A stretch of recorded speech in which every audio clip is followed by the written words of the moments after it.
As entrepreneurs, our leadership skill set always has to improve. It's something we need to embody. Being a leader, letting the world know exactly what we have to offer. If we aren't good leaders, it will show. If we're trying to make a difference and we don't have our leadership abilities where they need to be, we're going to have a much harder time. So today, Vanessa Judelman is here to help us all excel with personal development, find our leadership style, and of course, improve as a leader. She has been a leadership facilitator and coach for over 20 years. She has even co-authored a book on leadership, so I'm very excited to have her expertise come on the show. And she is joining us today as the founder of Mosaic Personal Development here on That Entrepreneur Show. Vanessa, thank you so much for coming on.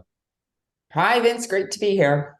Great to see you again. And we are traveling from Tampa all the way to Canada to learn all about how over the years she trained and coached thousands of people to transform from doers to leaders. I've learned that leadership can be really challenging, and it's common for leaders to have responsibilities, conflicting priorities, and challenging people-related issues. Vanessa has learned that over the years, leaders are made, not born. Sure, there are some individuals who find leadership to be intuitive, but to be honest, most do not. Plus, so many leaders get promoted into leadership positions without any formal training or development. So this is where Vanessa comes in. She will give you the tools and strategies you need to feel confident, more self-aware, and more team-focused. Leadership can be the most rewarding experience ever. She quotes Maya Angelou, "When you know better, you do better," and it is simple as that. Over the past 20 years, she has also learned that there is an art and science to leadership development, and she has a proven formula that she is about to share. Value-filled show headed your way, listeners, and the spotlight story this week will be titled 5 Ways to Focus on Personal Development as a Business Owner, since we have Vanessa on the show. But Vanessa, let's kick that entrepreneur show off. Why did you become an entrepreneur to start? So I've always had aspirations to be an entrepreneur. When I was in my 20s, I worked at a consulting firm and I was on the sales side of the business. And I always saw these senior consultants who did work that they were passionate about. They had a niche they really enjoyed. And they really made an impact. And I thought, later in my career, that's what I want to do. I want to do work that I love. And I also want to have an impact.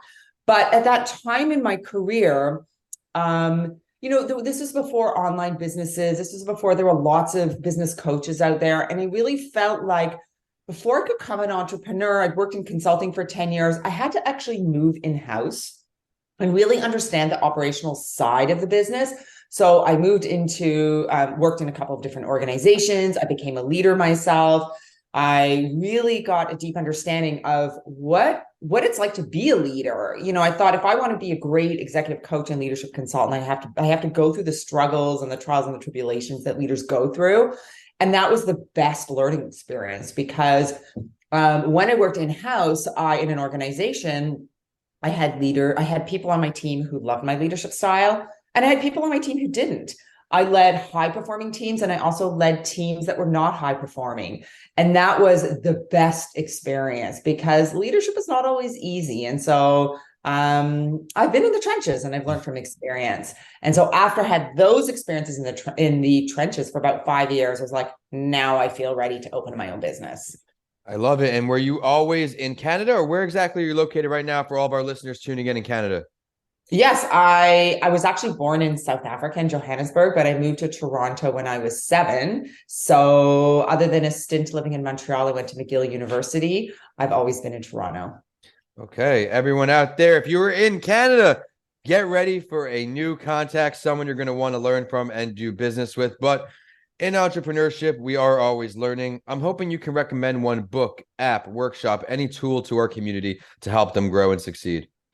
Oh, for sure. Yeah, I have a favorite book and it's called Mindset, The New Psychology of Success by Carol Dweck. Are you familiar with her I'm work? not, no. Oh, okay. This is a great one.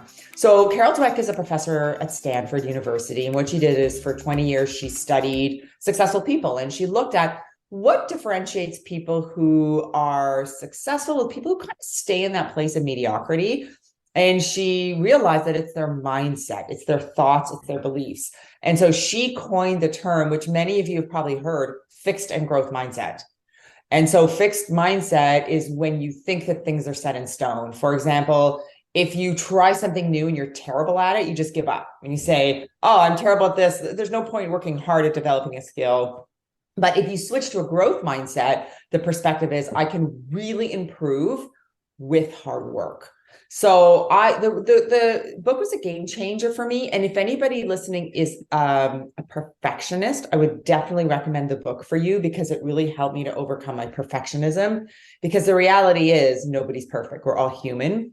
And so when you make a mistake and you shift to growth mindset, instead of beating yourself up, which is a fixed mindset perspective, you just go, okay, well, that wasn't great. I don't like making mistakes, but what can I learn from it? And what will I do differently next time?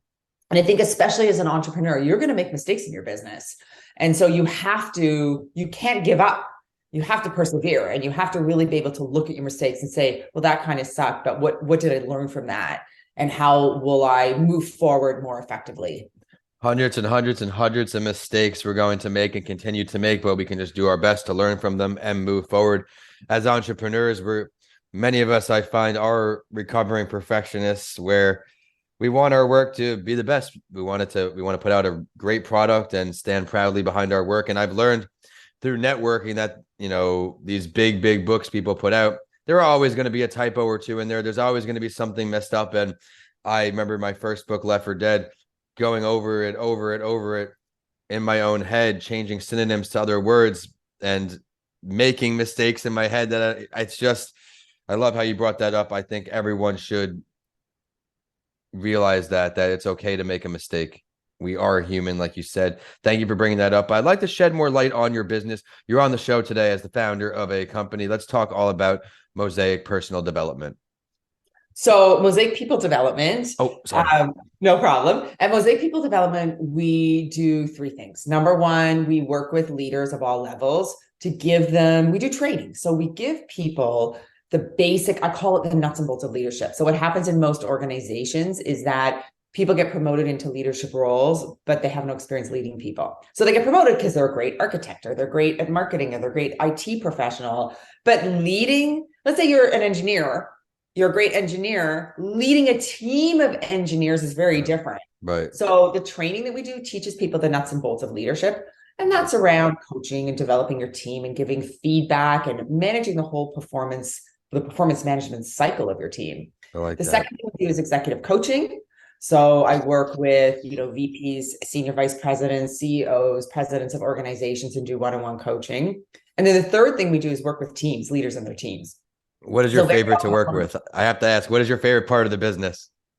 Well, what I love about my business is it's diverse. Mm-hmm. So I don't do the same thing every day, Vince. I think most of us who are entrepreneurs or builders, we don't like doing the same thing every day. We like wearing different hats, right? I've yet to meet an entrepreneur, I think, who doesn't like wearing different hats. I think you have to.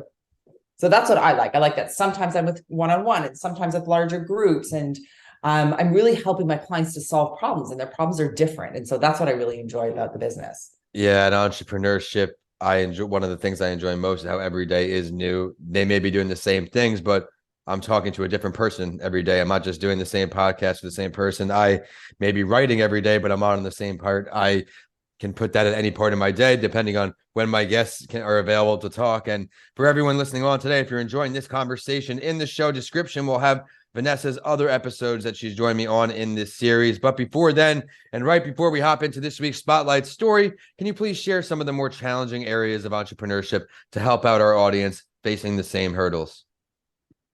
That's a great question. What I love about that question is that I was reflecting. I've been in business now 11 years, and I was reflecting on challenges that I've had over the years. The challenges, I think, differ depending on where you're at, what stage you're at. So I think about, being in year two. Year two is tough. You're still building, you're growing, you're defining who you want to serve, you're tweaking your offerings. You've got a lot to do and a lot to focus on. So the challenges are very different. I don't think most businesses last. Vince, I don't know if you know the percentage, but I think most businesses don't last beyond. It fluctuates depending on who you talk to, but the end of the story is most don't go to year two, from what I understand. Like I've heard 90, I've heard 98, I've heard 95, I've heard 75. So what I take away from all that is it is challenging. So please continue. Yeah, and I think it's challenging. And I think if you want to run your own business, you have to really be able to persevere through that building and putting infrastructure in place phase. So now I'm at 11 years in, right? So Yeah. the infrastructure's in place, my team's in place, and our systems are in place. And what's challenging at this point for me is really getting out of my comfort zone. It's trying new things, it's being innovative, and it's challenging the status quo because I have systems in place that work. So that's what I'm always looking to do. So for example, this year I'm running a leadership summit. Never done that before. So I'm All always right. looking. Congratulations. Yeah, thank you so much. So that's what I like to do at this phase, is really push myself to be innovative and try new things. I look forward to seeing all you accomplish. Be sure to let me know. We'll share it on all the social networks. I'm actually doing one of my first courses as well, too.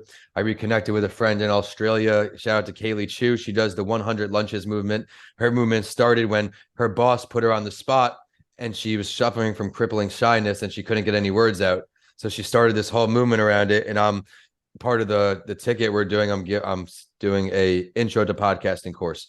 It's come to my attention that there are more people than I've realized that join my show that want to have their own show. So now we're going to start getting that going. And like you, I haven't done it before. So there's those different emotions, but I'm confident that it will come out well. I'm confident that yours will come out well because of all the work that you put in. I think it's now a great time to head into this week's spotlight story. And it is going to be a great one as we have our guest excelling in this area.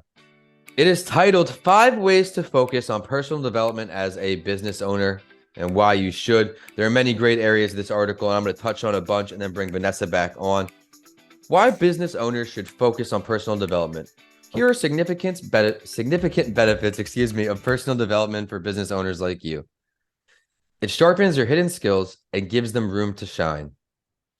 It helps build not just personal, but client and employee confidence. It improves productivity and effectiveness. It boosts your motivation and job satisfaction. And personal growth equals professional growth. And I agree with all of those. Now I want to touch on how to get started with personal development. If you're someone out there who's been slacking in that area, you're trying to hold yourself accountable, I really hope this article helps. It says here are the first 5 ways. One is read. You probably hear this often, but not only because so many successful business owners can attest to it. So read often. Read as much as you can. Set a goal to read and finish, even if it's 1 book a month. Enroll in an online course. These are a great way to develop new or existing skills. You will never run out of options of which course to take. The options are nearly endless. You could sign up for classes on learning another language or a new software program. There are so many out there. Next is to keep track of your progress. Small progress is still progress, and I agree with that 100%. Talk to a mentor. This could be a business coach, a life coach, or if financially shackled, anyone you trust could be really a good soundboard. If you feel stuck in your role or feel like you aren't growing, talk to someone that can help you uncover and take that next step. The last one is be inspired. Instead of looking at other people's successes as a competition, try to look at them as inspiration to work harder and better. And I love that. Everyone out there should only be competing with yourself. The takeaway is that personal growth will look different for each and every person. For some business owners, it might be pursuing long-term educational goals, or others developing a skill. Maybe it could be something more abstract, like improving self-confidence or relationships with other people. You can do it. Just challenge yourself. Vanessa, what do you take away? What can you add?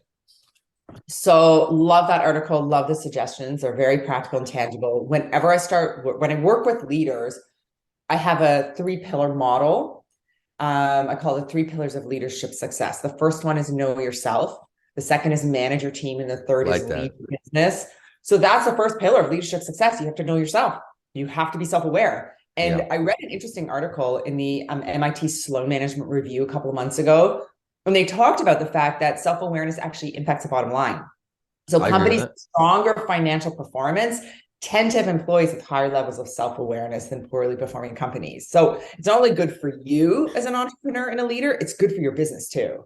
Well, yeah, I think if you're that old saying, if you feel good, you play good. If you feel good, you act good. And if you're more self-aware, chances are your brain's going to be more open to learning more. If you're not aware, you're kind of here, you're not really in it. I believe firmly that whatever you do, do well, and then good things will follow. Before I let you go, though, Vanessa, I have to ask you one of my favorite questions. I have asked every entrepreneur, even as the talking points have changed. If you could sit down and have a conversation with any entrepreneur, dead or alive, who is it going to be? Ooh, good question. Well, if I had to pick one, you know what? I'm going with Sarah Blakely of Founder Spanx. Spanx. I love it. Let's hear why. Founder Spanx. So, what I love about Sarah is while she's wildly successful now, her success was not handed to her on a platter, right? Just the opposite. She had a lot of obstacles at the beginning. And I even love the fact that she tried so many different things before she started Spanx. She worked at Disney for a while. She Yeah. sold fax machines. She tried to go to law school, but she didn't do very well in her admissions test and didn't even get into law school. So I just think it's a great story about really finding something you're passionate about and believing in it. And for me, Sarah Blakely's story is one of total perseverance. Even when she started the business, it took her 2 years just to go to market. And when she did go to market, nobody wanted to invest in the business. So she had to really believe in herself and be very passionate about her product and persevere. And I love that she's a mom and I'm a mom, and she shows you what's possible. She's a great role model for women. And she's actually really fun. If you don't follow her on Instagram, I would recommend it. She does a lot of really fun Instagram posts, and you can see that she's very much herself. She apparently used to be a stand-up comedian, and you can see that. I love that she brings her humor to the work that she does. You know, as a business person, as an entrepreneur, you don't have to be so serious all the time. Have some fun. And I think Sarah Blakely is just a great role model in terms of, sitting over lunch with her and having a glass of wine, I think would actually be a lot of fun as well as interesting. And I'd probably learn something too. Where are you going to have lunch? Your choice, her choice. Or is there a spot you have in mind? Well, I would assume she has a private jet. Actually, her husband, I think, owns a business where he manufactures jets. So I'm going to say, Sarah Blakely, take me on your private jet. How about lunch in Paris? How about lunch in How Paris? That's not a about? bad idea. Well, thank you so much, Vanessa. I had a lot of fun catching up with you again. And everyone tuning in, she does have the Writing with Authors episode. She's been on the shows. Be sure to scroll down to catch up with her in another way. Where can we find you online, Vanessa? Best place to reach me is my website, which is just Google Mosaic People Development or www.mosaicpd.com. And you know what actually you might enjoy? I have a leadership quiz on there. If you want to find out what your leadership style is, it's totally free. That might be something fun and interesting for you to do. And you can find that on my website. Everyone out there, be sure to take that leadership assessment. It will be worth it. And the show is at That Entrepreneur Show. I am at Vincent A. Lancy and hashtag That Entrepreneur Show. Until next week, we are signing off from Tampa all the way to Canada. Have a great day, Vanessa. Have a great day.